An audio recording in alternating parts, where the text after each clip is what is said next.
Welcome to Keerthi's recipes.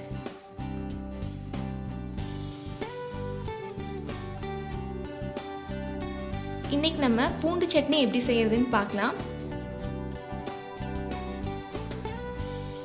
இதுக்கு என்னென்ன பொருட்கள் தேவைங்கிறத பார்க்கலாம். பூண்டு, வரமிளகாய், புளி, கடுகு, உப்பு, தேங்காய் எண்ணெய் இது எல்லாத்தையும் ரெடி பண்ணி வச்சிருங்க. இப்போ இதை எப்படி செய்யறதுன்னு பார்க்கலாம். ஒரு பாத்திரத்தில் சுடுதண்ணி வச்சு அதில் தேவையான அளவு வரமிளகாய் சேர்த்து ஒரு 15 நிமிஷம் க்ளோஸ் பண்ணி ஊற வச்சுருங்க. 4 டேபிள் ஸ்பூன் தேங்காய் எண்ணெய் போட்டு அதில் பூண்டை நல்லா கலர் சேஞ்ச் ஆகிற வரைக்கும் வறுத்து எடுத்து வச்சுருங்க.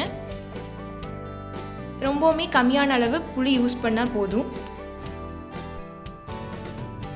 இப்போ மிக்சியில் நம்ம ஊற வச்சுருக்க மிளகாய், வறுத்து வச்சுருக்க பூண்டு, உப்பு, புளி சேர்த்து பேஸ்ட் மாதிரி அரைச்சிக்கோங்க.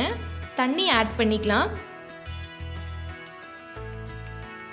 இப்போ நமக்கு சட்னிக்கு தேவையான அளவு தண்ணி ஆட் பண்ணி மிக்ஸ் பண்ணி வச்சுருங்க.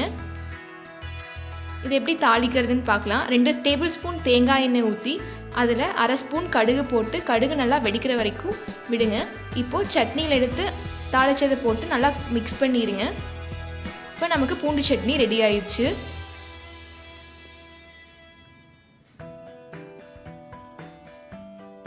ட்ரை பண்ணி பார்த்துட்டு உங்கள் கமெண்ட்ஸை சொல்லுங்கள். கீர்த்திஸ் ரெசிபீஸ் சேனலை சப்ஸ்கிரைப் பண்ணுங்கள். Thanks for watching this video. Eat well, stay healthy. Don't forget to hit on the like button.